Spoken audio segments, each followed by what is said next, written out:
But amongst those bad ideas, I have Jules sometimes, which is how I'm going to lead into this right now. And we're going to talk about Run the Jewels. You like that? So we're going to call this the Humble Podcast. Won't catch me slipping if I'm actually thinking you're acting different. Manic, spitting sounds of manic depression going through. All right. So, ladies and gentlemen, welcome back to The Broad View. This is Christian and my main man, Brian. And we're going to be covering an album today. So we want to do a weekly album discussion. And today's choice is going to be Run the Jewels 4, which just came out this week. And it's really going to be like 2 albums maybe, right? Because we're going to do Run the Jewels today. We're going to do Run the Jewels and we're going to do, well, whatever. It doesn't matter. Run the Jewels. Go ahead, Christian. I'm sorry. I didn't mean to interrupt. So, I mean, because we could have did another intro for the next. We're going to do another intro. Oh, cool. So we're still learning how to do this podcast, but it's all good. So Run the Jewels 4, Killer Mike LP. So contextualization. So Run the Jewels obviously is a super group between them two, one from New York, one from Atlanta. You know, thematically, they're talking about the establishment and racial prejudices and, you know, police brutality, which is all resonating with today. But they've been talking about it for what, 5 years now, 6 years? Yeah. Something crazy like that. So this is probably I haven't only listened to 2 Run the Jewel albums. The first one when it first came out, which was fire, and this one. How about you, bud? Yeah, I you know what's funny is I've never listened to a full Run the Jewels project. So I've always heard their music adjacent, which makes me like really a terrible piece of shit. Because how could I ever talk about hip hop without having listened to so many of these things? But I've always known about them. I've always heard their music. And the context of this, I mean, this is like, to me, this is very much it's almost like, man, this is heavy. It's heavy music. It's heavy, not in a sad way. It's sad, but it's heavy in a let's unify, let's march, let's go to war way. You know what I mean? Like, this is a call to arms kind of to me. So yeah, I never listened to their music though. And it's funny, one thing you're going to discover while we talk about this is that I used to think LP was a better rapper than Killer Mike.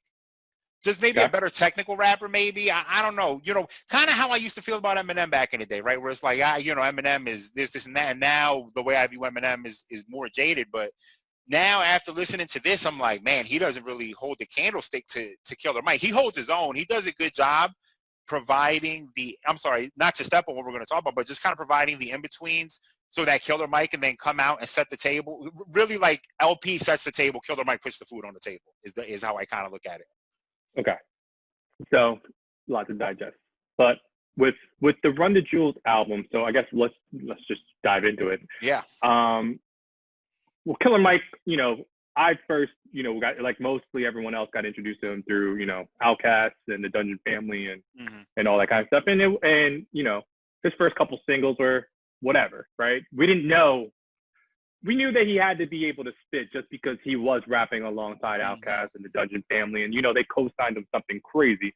But it was nice and interesting to see when Run the Jewels came out and him get a new light, and then you know, eloquently able to address issues.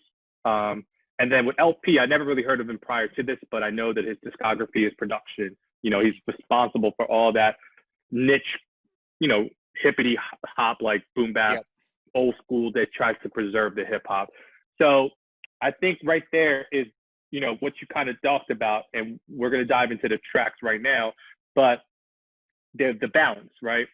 See, after listening to Run the Jewels, the issue is it becomes preachy, and you have to be in a certain mode and mood to listen to a Talib Kweli, a Mos Def. Either you love it or you don't, but you end up appreciating it. But you got to get. It's like watching a movie, right? Yeah. Sometimes I just want to watch Rambo. I don't want to think. I don't feel like thinking, and I don't feel like watching it. But in these days and times, you know, especially there was something that, like, we discussed on Twitter a while ago, where it's like when Nina Simone said, like, you know, it is the artist's job to commentate on social issues and what's happening. So this is very necessary and very poignant in this day and age. So let's talk about it. And in turns, keeping up with the chemistry. So Yankees and the Brave, episode 4. So it took me a second to understand what was happening. But Yankee obviously represents LP from New York, the Yankees baseball team, Atlanta Braves. And so they're going on an epic episode together. It was just an introduction, right? There wasn't really any music, was it? No. This is a track for sure. Okay. It kicks off. I mean, this. So one thing about this album, I don't know that we're gonna break this down track by track. I mean, we can. No. I'll just give you a preview, maybe of some of the lyrics once this shit starts updating. But, so LP, yeah, he, if I'm not mistaken, he's cool with dudes like J. Rue the Damager and who's the other? There's a couple of names that are escaping me right now that are all from New York, all can rap their ass off. And actually, I think these dudes are also adjacently cool with like some of the battle rap side guys like the Iron Solomon and the other battle rapper. I can't remember who retired and came back and got washed by Diz, but that's not important. And he, like, they're all cool with that. It's kind of that backpack rap almost, but not really, because it's like a little bit different, like a little more dirty sounding, like the boom bap backpack cross of music. And actually, you just fucked me up with the Yankee and the Brave, because I had no idea what the fuck this was based on. But you just broke that down. And again, this is just you again being better than me. And I am the rapper. But yeah, they come in hard, no question. Let me ask you a question real quick. Yeah. First of all, yeah, to your point. So this is about a conversation we had too previously about, which you opened my eyes to. Favorite and best don't equal each other, right? And took some convincing, because I disagreed. How could you think something was the best but not be your favorite? And then I forgot how I convinced myself of this. You were never going to convince me. It only took me 6 years to get to this point, or something like that. But this is a little bit different to me than the Talib and Mos Def. And it's not because of LP. It's because of the production, I think. I think that's what it is. That's what makes this album so listenable. You know what I mean? Like, you can really bump this. Like, if you just want to play this because of the beats, you could just get the fucking instrumental CD of this and play it. Yep. The beats are incredible. So I guess I don't have a question to ask. We agree. I mean, the beats are hard. What do you think? Let's ask, what's your favorite song on here? What do you think is your favorite song? So before we do that, let's just talk about the album, right? So, like, what I've liked so far, like, about the album, and I wasn't going to really go track by track. But what I noticed about the first couple of tracks, they do that old Jadakiss style piece thing where they'll, like, one person will rap 2 bars, then the next person will jump in. So I felt like the chemistry was out of, it was insane. So obviously tracks 1, 2, and 3, they're just doing their thing, jumping back and forth.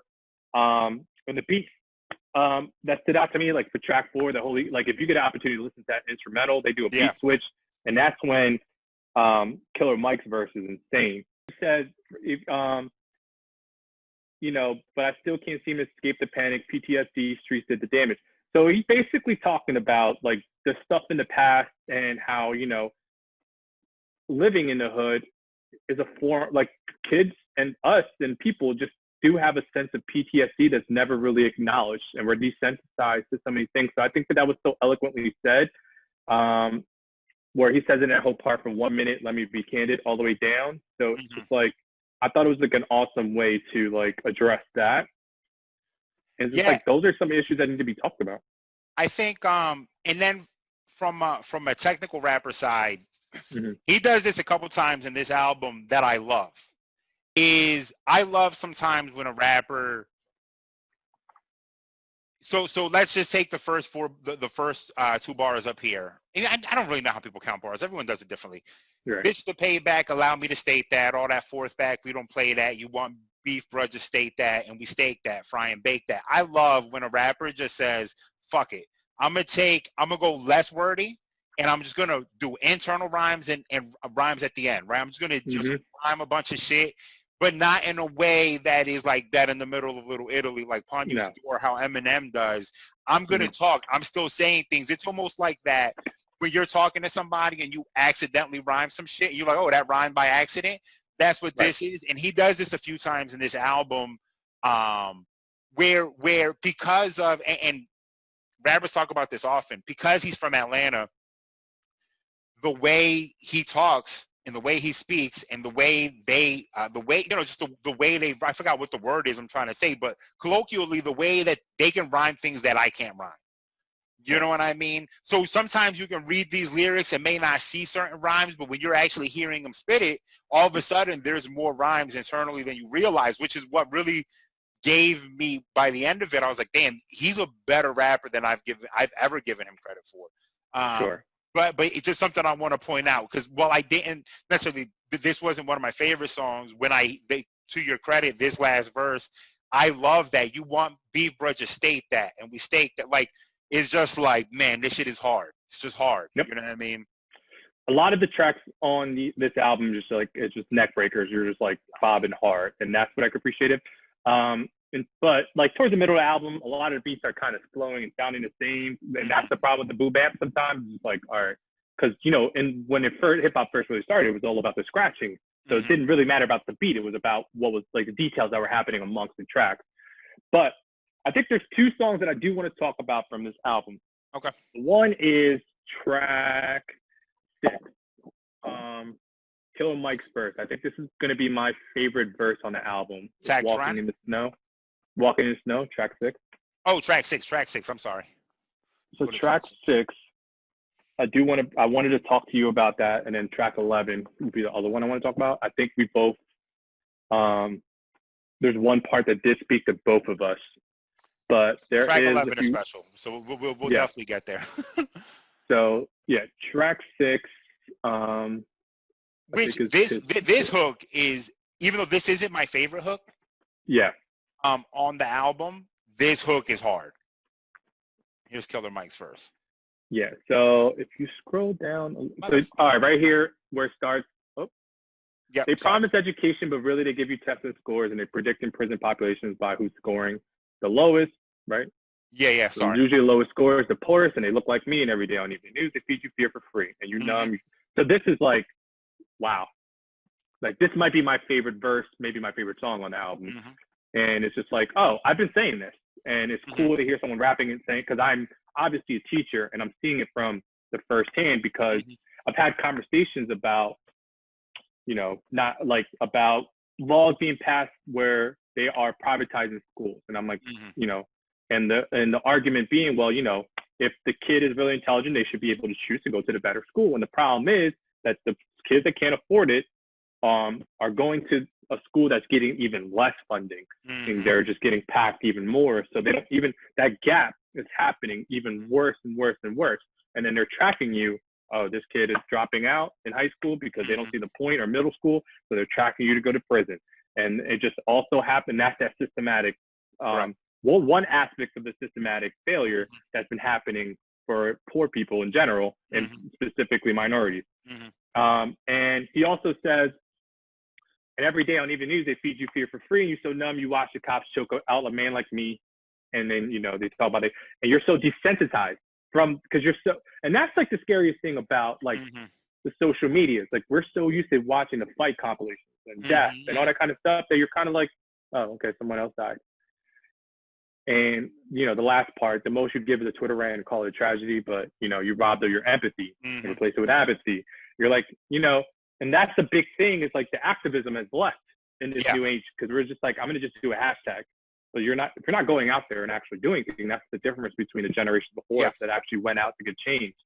I just think that this verse was so raw and so much truth to it, and very intelligently done. And like, you're bobbing your head to it, but learning at the same time. Yeah, he so as from a technical aspect, this is not one of my favorite verses. I think there are times when a rapper is just like, I need to say something, and I don't necessarily care that it won't be the best sounding rap. Right? And the way, it's not rapped poorly, don't get me wrong. Nothing on this album is rapped poorly by any standards. But from this album, this verse stands out to me because of what's being said, not because of how it's being rapped per se. Even like truly the travesty, like there's like amongst rappers and writers, they joke about like the tragedy, travesty, magically, like those rhymes have been used so many times nowadays, just like casually, battle me and fatality and all that. No one would rhyme that way. But when you need to get the message out, when you need to say a thing, it doesn't fucking matter. And it's important because I think a lot of people don't know the difference between empathy and apathy. As simple as that might sound. And to a lot of people who might hear this, and what he's saying here is like, the most you give is a Twitter rant and call it tragedy. But truly the travesty, you've been robbed of your empathy, right? Because that's the truth. And this is exactly back to the conversation I had when I did the BLM podcast, where I talked about whether we should still be seeing these videos. And there's a debate about that, right? But the point being, if you're on Twitter, you're seeing these videos, how do you get desensitized and you're no longer empathetic to what's happening because you're seeing it happen so much? We're just overfilled. And I mean, he's delivering it to a rap audience, you know what I mean? Package, right? We talk about that. How can you deliver the medicine in an acceptable pill, right, to take for someone? Well, in here, it's put a hard rap beat to it, a fire hook, and here's a message behind it. You know what I mean? And that's what he kind of delivers here. So this is everything he spits here is church, is all facts. You know what I mean? But from the technical standpoint, I would say one of the least pleasing technically. You know what I mean? To me, at least. Yeah, it was simple, but sometimes the most simple is get to the point. Delivery. Sometimes you just need it. You can't be too preachy. You can't be too, dense and obtuse. You can't be obtuse about the way that you're delivering something. And sometimes too, listen, as a rap, the reason, because I'm a rapper and I'm going to lean into it, right? And the point is, sometimes as a rapper. Wait, you're a rapper? Yeah. Oh yeah. So you may not have heard. Sometimes I rap. Okay. Cool. And what happens is sometimes when I'm writing, right, you get so concerned with making this rhyme as naturally as possible, but also not wanting to fall into the tragedy, apathy, casualty stuff, right? Where you don't want to go with these basic rhymes. But again, like I said, to Killer Mike's credit, he's just saying, fuck it. I don't care. You know what I mean? Like, I'm trying to say something. I don't need it to be perfect. I need you to hear it. You know what I mean? So that's the point that I want to make here. Yeah. And I guess to piggyback off of your point, and I guess partly ask you a question. So I guess like this would be essentially what Tupac mastered, right? Yes. It's just like that Hennessy Enemy. Like he did the most simplistic rap, but what was captivating, what people adored about him was, I'm going to say a simple message, you know what I mean? Or deliver it simply with so much depth. Yeah. So there's an art to that as well. Tupac's specialty is getting a message out in a way that rhymes, but also what he doesn't get enough credit for, which this is not going to be a Tupac podcast, but what he doesn't get enough credit for, and I'm going to point to one song, which is Lord Knows. It's one of my favorite songs. And he delivers in the third verse, he's like, the way he delivers this thing, he's kind of like, he just delivers it in a way that his voice inflection is special. That's his other specialty, I would say, is the way he controls his voice and his breath. It's crazy. But and also to Kendrick. Kendrick is a good example of this right here, where sometimes Kendrick will spit things that sound awkward almost because he's not necessarily concerned with making this rhyme in the perfect way and making it so technically pleasing. He's just trying to say the thing he wants to say. You know what I mean? So without further ado, let's get to Rich, real quick, I do want to say, because I meant to say this, back to your call out about him rapping with the Dungeon Crew, one of his other biggest call outs is Kendrick. You know what I mean? And we mentioned last week who was the LeBron to Jay's MJ, and we didn't mention, even though we've talked about this in private, that it probably is Kendrick, and that Kendrick has co-signed Killer Mike, and that's like LeBron going out and saying about Dame Lillard, like, yo, that's a bad dude right there. Like, you need to give him his respect. And that's kind of what some credit to extra credit to give to Killer Mike here. You know what I mean? Like, he has the respect of a lot of dudes, that more people than I think people realize. But so that's your favorite song? I think so. So without further ado, what do you think is your favorite song? Oh, okay. That's what you were going to ask me. Okay. I thought you was about man. It's about going back and forth, sir. Like, you talked for 20 minutes, so let me help you out. So what was your favorite song, sir? I thought I was leading this. I don't know. You are leading this. You have to lead it because I am not good at I am good at leading. I don't want to talk about this. What do you think? Oh, go ahead. I'm sorry. What I want is a counter at the bottom corner of how many times you like come up with it. Like, I don't remember the person's name, but that guy. I just want a counter for every podcast that you have that. Oh, that happened. But yeah, the counter, I don't have enough space for the number. You know what I mean? For how high that number goes. What do you think is my favorite song? Let me ask you that.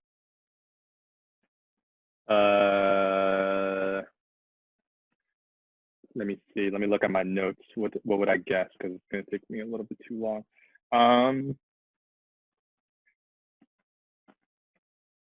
Track 10? No, it's not. I actually, we'll talk about Pulling the Pen in a minute. My favorite track, it's actually between two tracks. But I think it's track 2, which I think is also the lead single, I guess, for this album. Yeah. This is, so LP typically handles the production, although this is done with LP and also Premier. So I don't know who actually is doing the production on here. No, I think Premier just had they just gave him credit because like they used one of his scratches or sample. Yeah, maybe that's what it is. This fucking beat, this fucking beat right here.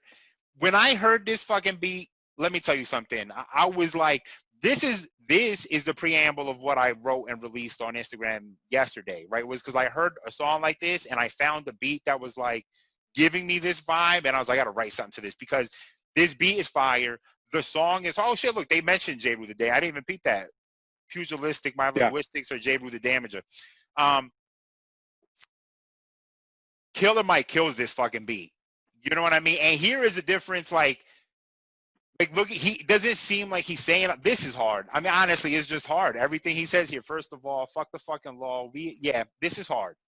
This beat is hard. I think this is my favorite song. It's between this and what we have agreed on is our favorite verse opinion, or well, one of our favorite verses, one that you want to talk about, which I guess we can jump to now. I think this is my favorite song, or it's track 11.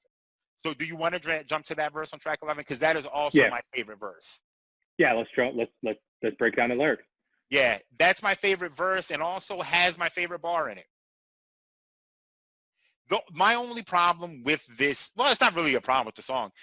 It's just I almost wish that they cut the talking at the end of it.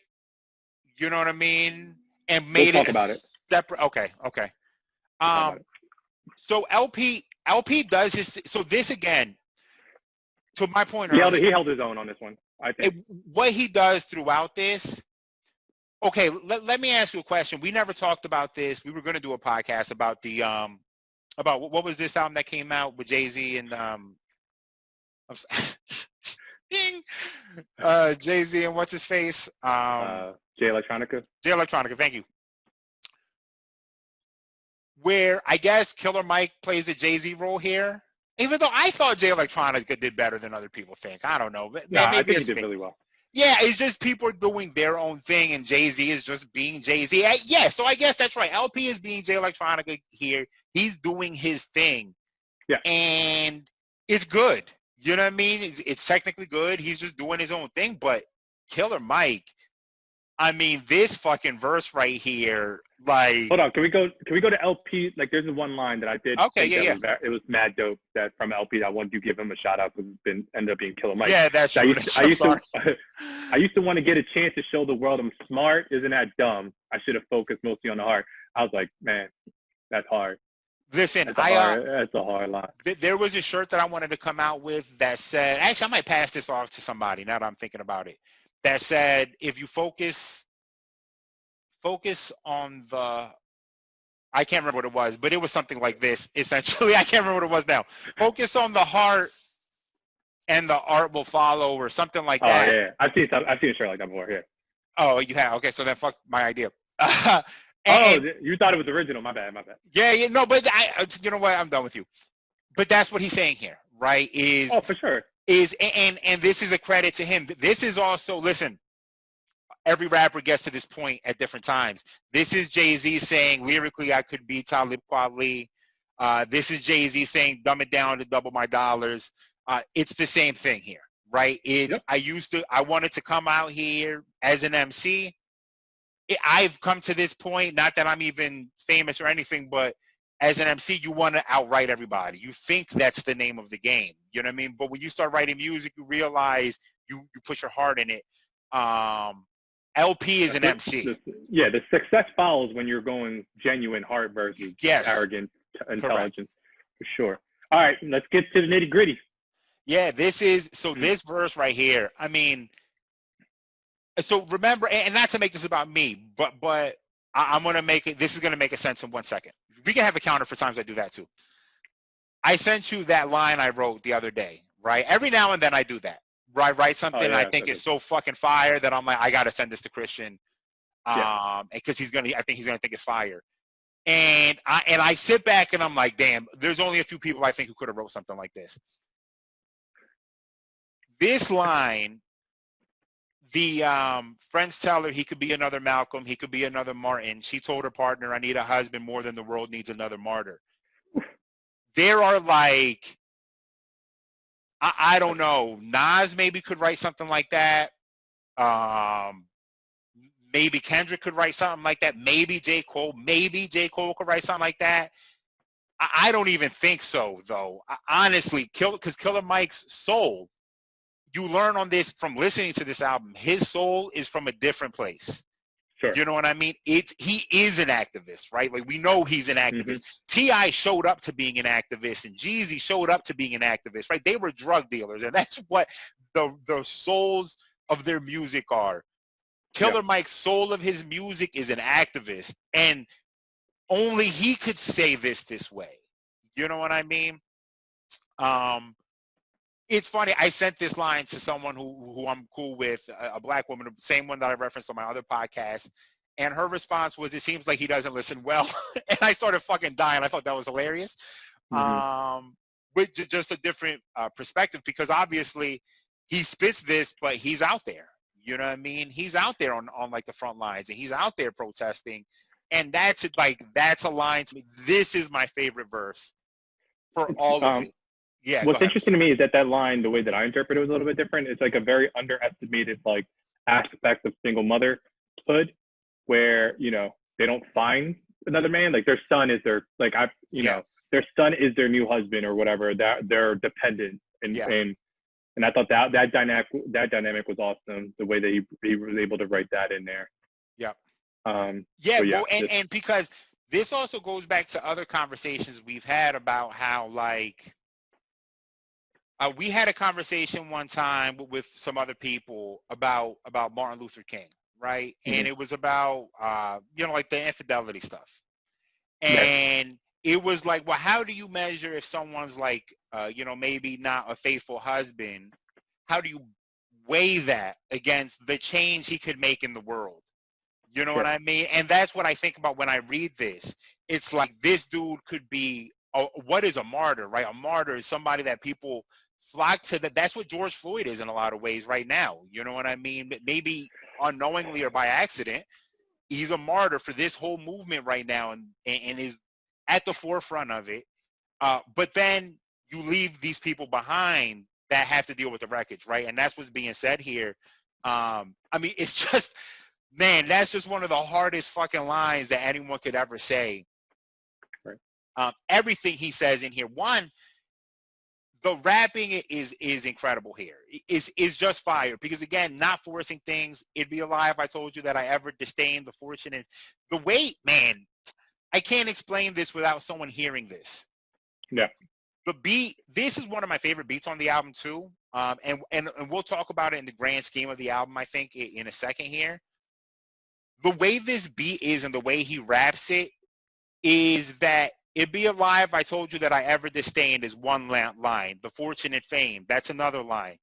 But the presence of the pleasure never abstained, another line. Me from ending of the pain, another line, right? It's like it's like one long line, one short line, one long line, one short line, and that's how it's rhyming, and it's fucking fantastic. Like, it's fire. There's only a few rappers who might approach it that way. Sure. Yeah, I can't say, I could go on forever about this verse. This verse is fire. It's my favorite verse. It's almost my favorite song. All right. So I guess we're going to conclude on the discussion of this album, but before that, right? So this ends up being like an episode that they made up, right? For The Land and the Brave. So the outro that you were about to start discussing kind of brings everything full circle. So they were in the stolen, and I guess the music video, I haven't watched them, coincided with the album's happening. So they robbed with a bank or something in the beginning. Okay. You know, they're on the run from corrupt cops, Mm-hmm. and that's what they're rapping about in the beginning of it. Okay. And like he shoots one of the corrupt cops, and then this is them getting caught essentially on the firing squad, and their one last, you know, FU to the people that are going to execute them, the firing squad. I did not know that. But that's fucking fantastic, though. Thank you for bringing that to my attention. You see, that's why you're here. And your good looks. So, you know what I mean? Go ahead. I've been working on it. So basically, thematically, obviously, this is very anti-police brutality, a lot of social issues, not necessarily anti-establishment, but more like critiquing of the establishment. And it's just a fire album. I guess in terms of rating it, how do you think this is going to be a replayable album for you? So here's let me, this is going to be a tiny bit long-winded. I'm sorry, just a tiny bit. This album is fire.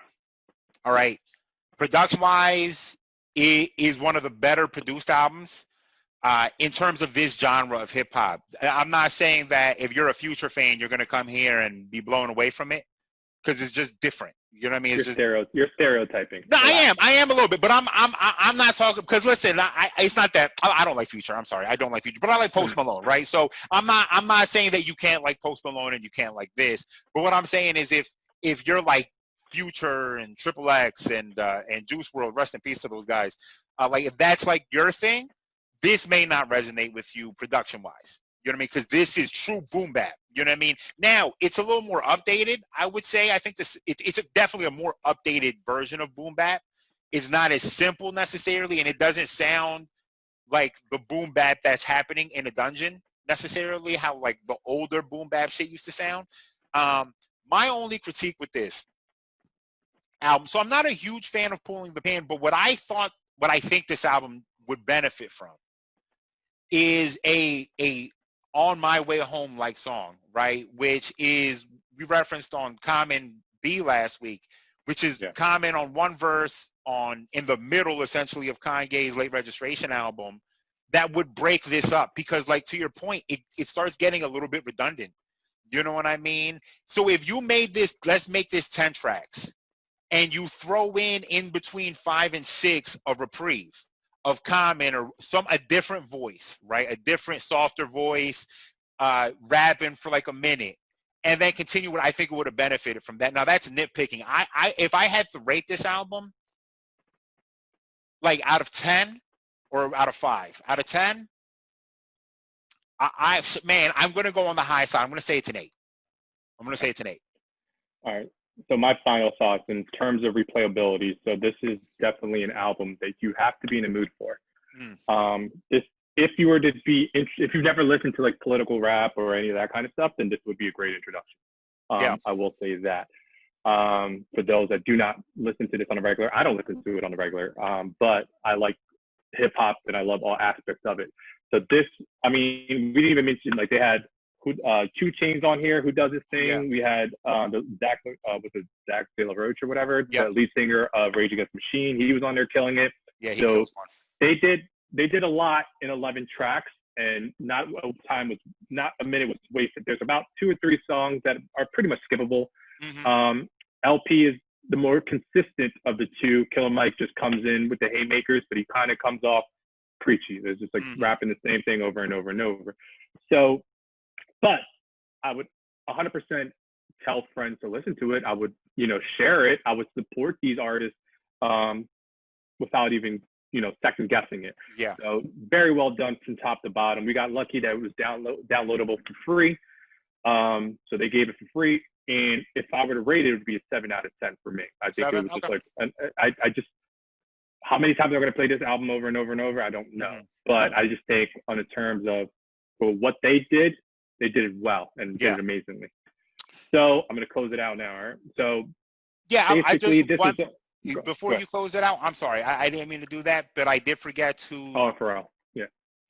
He's on here, and I just want to put, this is actually my favorite hook. I don't have to talk about it. I'm just going to put the hook up here. You can close it out. I'm gonna leave it here with the hook, and then go ahead and close it out. I'm sorry. There's a bunch of shit popping up right now with this is what happens when I'm trying to overhear. I'm so sorry. I'm so sorry. I'm so sorry. There it is. Go ahead. Close it out. This is my favorite hook. Close it out. Crazy hook. But so this is our review of Run the Jewels 4. I mean, we're going to be tuning in every week. Drop a comment, man. See what albums we need help. We want to know what you guys want to actually hear us actually do. Otherwise, it's going to be a bunch of Drake albums. So yeah, follow us, Twitter, Instagram. Follow, support, share. Yeah, you'll see our handles on the video. Below me, above Christian. Show love, subscribe, smash that subscribe button. And yeah, that's it. Won't catch me slipping if I'm actually thinking you're acting different. Manic spitting sounds of manic depressant. Going through